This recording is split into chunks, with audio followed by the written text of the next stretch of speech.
Hi students, welcome to Lucky Naresh Physics channel.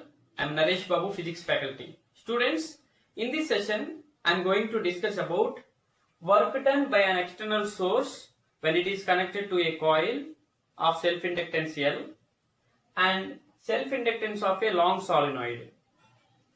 Now we will discuss about work done by an external source when it is connected to a coil of self-inductance L. Students, here a coil is connected to a cell. When switch is on, current will flow through that coil that develops magnetic flux that induces EMF in that coil. So here induced EMF E equal to minus L into di by dt. So I wrote induced EMF in terms of self-inductance, that is E equal to minus L into di by dt. To maintain current in the circuit, external voltage should be equal and opposite to induced EMF.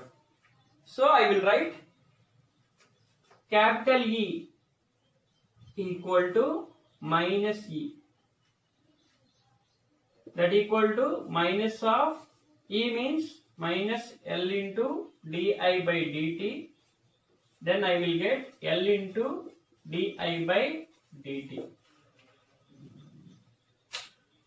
For suppose if small charge dq is flowing in circuit in small interval time dt, then the rate of work done by an external voltage, how we will calculate? Look at here. If small charge dq is flowing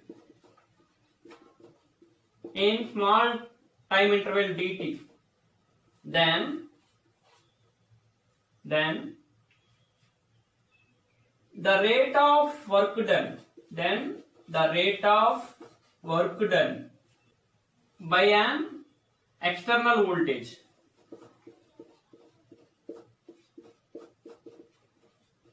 is dw by dt equal to E into I.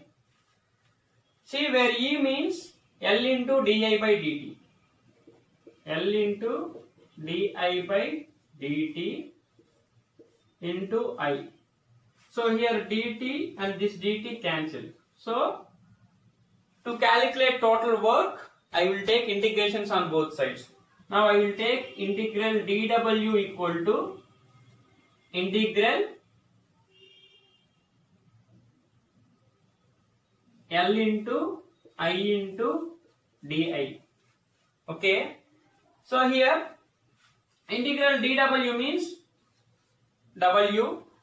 So I will write L outside, integral I into di. Now I will write here w equal to L into integral I with respect to di, that is I square by 2. So finally I got work done by an external source, that is W equal to L into I square by 2. So we found work done by an external source when it is connected to a coil of self-inductance L. Next we will discuss about self-inductance of a long solenoid. Now self-inductance of a long solenoid. Look at here. When switch is on, current flows in solenoid that develops magnetic flux in that solenoid.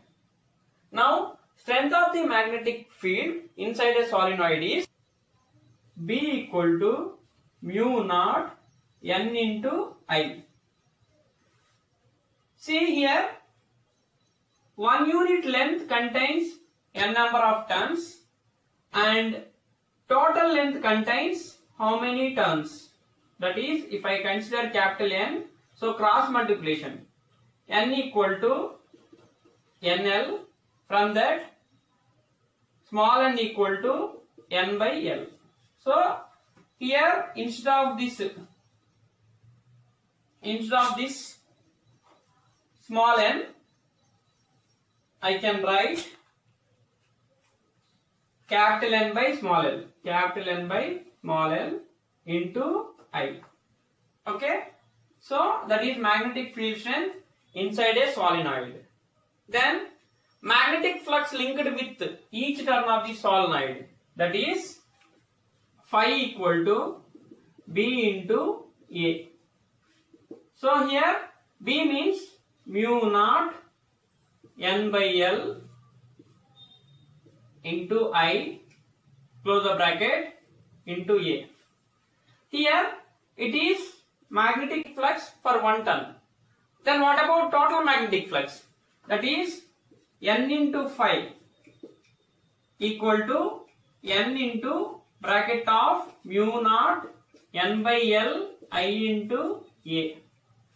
So here N into phi means I can write in terms of inductance, that is Li.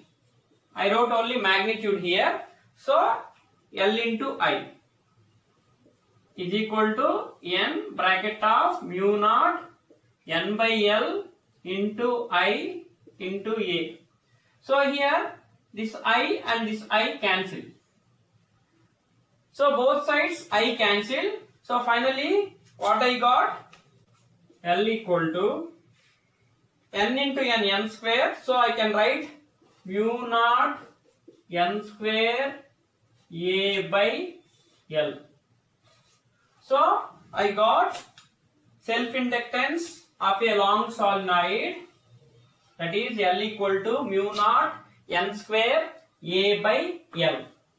If I place a core material inside a solenoid whose magnetic permeability is mu, then how I will modify that equation? Look at here. So L equal to, if I place a core material which is having magnetic permeability mu, so I will replace, instead of mu naught I will replace mu. So what I will write? Mu into N square A by L. Now I can write this magnetic permeability in terms of relative magnetic permeability. How I will write? I can write L equal to, instead of mu I can write mu r into mu naught into N square A by L. So now I got self-inductance in terms of relative magnetic permeability. Now we will discuss about depending factors of self-inductance of a solenoid. Look at here. From L equal to mu N square A by L, we can say that the self-inductance of a solenoid is directly proportional to the square of the number of turns, and also the self-inductance of a solenoid is directly proportional to the area of cross section of solenoid and inversely proportional to the length of the solenoid, and also it depends upon nature of the core material. In next session we will discuss about mutual inductance. Thanks for watching my video. Please subscribe and click the bell icon for all notifications.